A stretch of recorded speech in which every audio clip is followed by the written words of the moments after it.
সম্মানিত দর্শক, প্রপার্টি চ্যানেলে আমি রেজওয়ানুল ইসলাম আপনাদের আমন্ত্রণ জানাচ্ছি। এই যে টাকার পিছনে ছুটছেন, এত তাড়াহুড়ো করার কিছু নেই। একটু সময় নিন, ধীরে সুস্থে টাকা জমান এবং পরিবারের সাথে আলোচনা করে ভালো প্রপার্টি কেনার জন্য অপেক্ষা করুন। ভালো প্রপার্টিতে বিনিয়োগ করুন, নিজেকে মানসিকভাবে সুস্থ রাখুন। আজকে আমাদের আলোচনার বিষয় প্রপার্টিতে বিনিয়োগের আগে মানসিক সুস্থতা। দর্শক, আমরা একটা ক্রাইসিসের মধ্য দিয়ে চলছি, সেটা অর্থনৈতিক হোক অথবা সামাজিকভাবেই হোক। এই সময়ে যারা ইনভেস্ট করার কথা চিন্তা করছেন, মূলত যারা প্রথম এই প্রপার্টিতে ইনভেস্ট করবেন বা অ্যাপার্টমেন্ট কেনার কথা ভাবছেন, তাদেরকে আমরা সতর্কতার সাথে ইনভেস্ট করতে বলবো। আমরা বলবো অবশ্যই আপনি ইনভেস্ট করবেন, কিন্তু আপনার ফান্ডিংটা, আপনার সোর্স অফ ইনকামটাকে একটু চেক করে নেয়া। কোনো ইনভেস্টকে আপনি যখন ক্রাইসিসের মধ্যে দিয়ে যাবে, একটা খারাপ সময়ে যখন আপনি একটা স্বপ্ন বাস্তবায়নের জন্য ইনভেস্ট করছেন, তখন সেই ইনভেস্টটা যদি কোনোভাবে বাধাগ্রস্ত হয় অথবা সোর্স অফ ইনকামটা যেটা দিয়ে আপনি এই লং টাইম ব্যাংক সাথে যদি থাকে, ব্যাংক লোন নিয়ে যদি আপনি এটাকে কাভার করতে চান, তাহলে সামনের দিনগুলোর কথা ভেবে আজকে যে ইনভেস্ট করতে চাচ্ছেন, আমরা বলবো আজকে না করে কালকে চিন্তা করেন। একটা সময় হাতে নিয়ে এটার পজিটিভ এবং নেগেটিভ দুইটা দিককে আপনি সামনে দাঁড় করিয়ে অনেকের সাথে কথা বলে পরামর্শ নিয়ে তারপর ইনভেস্ট করাটা ভালো। কারণ কি? কারণ আমরা অনেকগুলো ক্রাইসিস দেখতে পাচ্ছি। ক্রাইসিসটা মেন্টালি, আমরা অনেকেই যারা রং ইনভেস্টমেন্ট করে ফেলছি না বুঝে, ইমোশনালি, তারা এই সমস্যাটার মধ্যে বেশি ভুগছি। সেটা হতে পারে ফ্যামিলিক্যাল একটা ক্রাইসিসের মধ্যে চলে যাওয়া, অথবা ইনকাম সোর্সটাকে বাড়াতে যেয়ে আমরা অনেক বেশি একটা জবের সাথে হয়তো আমরা কি করছি, ছোট বিজনেস শুরু করে দিয়েছি। এই যে মেন্টাল প্রেশারটা, তাতে কি হচ্ছে, হয়তো ফ্যামিলির সাথে বন্ডিংটা কমে যাচ্ছে, আপনি অনেক লেট নাইটে বাসায় ফিরছেন, আপনার বাচ্চার সাথে হয়তো দেখা হচ্ছে না, আবার অফ ডেতে বা আপনাদের হলিডেতে আপনি হয়তো ওই সময়টা বাচ্চাকে দিতে পাচ্ছেন না। এতে কি হচ্ছে, ফ্যামিলির মধ্যে একটা ক্রাইসিস তৈরি হচ্ছে, যেটার ইম্প্যাক্টটা আপনার অর্থনৈতিক ক্রাইসিসের সাথে সাথে এই ফ্যামিলি ক্রাইসিসটাও এসে দাঁড়াচ্ছে। এইখান থেকে আমরা একটু অন্যভাবে চিন্তা করতে বলবো, যে ইনভেস্টটা আপনাকে অস্থির করে দিচ্ছে, যে ইনভেস্টটা আপনার মেন্টাল ডিসঅর্ডার করে দিচ্ছে, বিষণ্ণতা নিয়ে আসছে, সেইটা আমার মনে হয় কোনো পজিটিভ ইনভেস্টমেন্ট না। এই কারণে আমরা বলার চেষ্টা করছি বা আমরাও এটা নিয়ে অ্যানালাইসিস করছি যে আমাদের যারা ক্লায়েন্ট, আমাদের যারা উদ্যোক্তা, যারা ইনভেস্ট করছেন বা নতুন কোম্পানি খুলে বিজনেস করছেন, একই রকম দুই দিকেই হতে পারে, তাদেরকে অবশ্যই বুঝে এই বিজনেসটা হোক অথবা ইনভেস্টটা করতে হবে। সোশ্যালি আমরা এমন কোনো পরিস্থিতির মধ্যে যাব না যে ইনভেস্টটা বা যে সিদ্ধান্তটা আমাদের পার্সোনাল লাইফে ইম্প্যাক্ট ফেলে। তো আমরা কি দেখছি যে আমাদের বাচ্চাদের সাথে যদি আপনাদের বন্ডিংটা বাড়ে, বাচ্চাদের খরচটা কোথায় কোথায় হচ্ছে, স্কুলে হচ্ছে এবং আপনার কোচিং সেন্টার বা হোম টিউটরের ক্ষেত্রে হচ্ছে।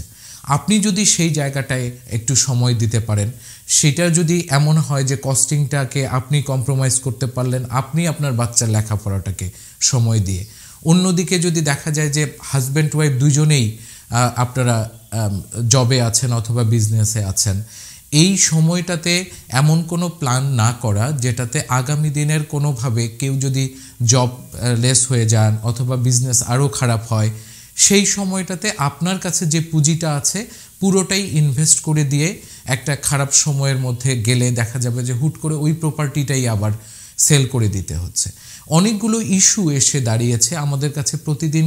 এই প্রবলেমগুলো আসার কারণে আমরা যারা ইনভেস্ট করছেন তাদেরকে ওই প্ল্যানটাকে রিশিডিউল করতে বলবো।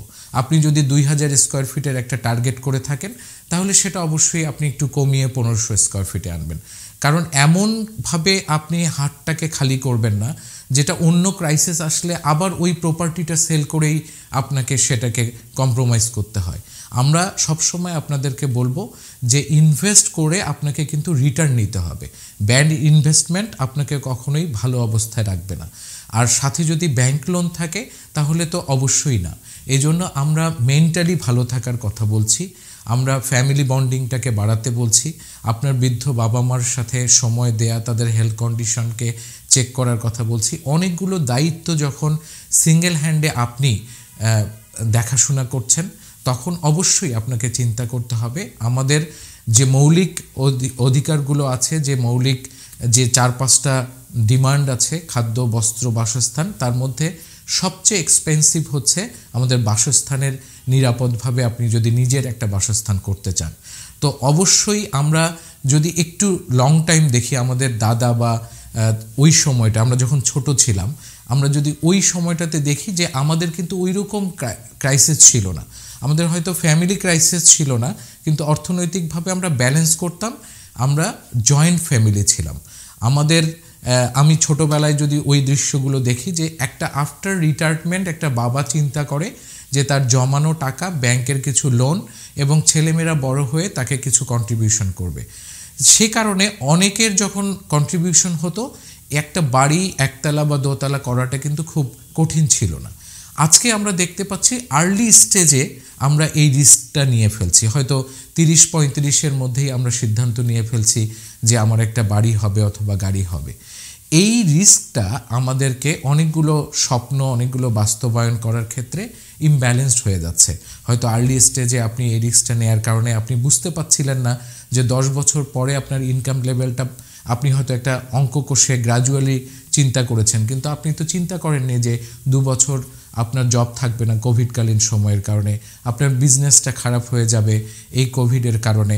আমাদের আগামীকালটা যে খুব ভালো আসবে এটাও আমরা বলতে পারি না। এজন্য যারা আমাদের প্রোগ্রাম দেখেন তাদেরকে সচেতন করাটা আমার দায়িত্ব, এবং আমরা মনে করি যে এখন থেকে ইনভেস্ট করার ক্ষেত্রে অবশ্যই আপনি আপনার পুরো ইনভেস্টটাকে আপনি একটা ছকের মধ্যে নিয়ে আসবেন এবং সেখানে কোনো রিস্ক আছে কিনা, আপনার ইনকামের সাথে, আপনার আগামী প্ল্যানিংয়ের সাথে, আপনার কোন সোর্স থেকে টাকাগুলো আসবে সেগুলো যদি খুব সিকিউরড না হয় তাহলে কম্প্রোমাইজ করতে হবে, আর একটু সময় নিতে হবে যাতে কোনো ইনভেস্ট আপনার লাইবিলিটিস না হয়।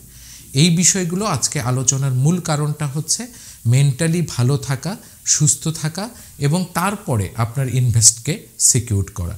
ধন্যবাদ, ভালো থাকবেন।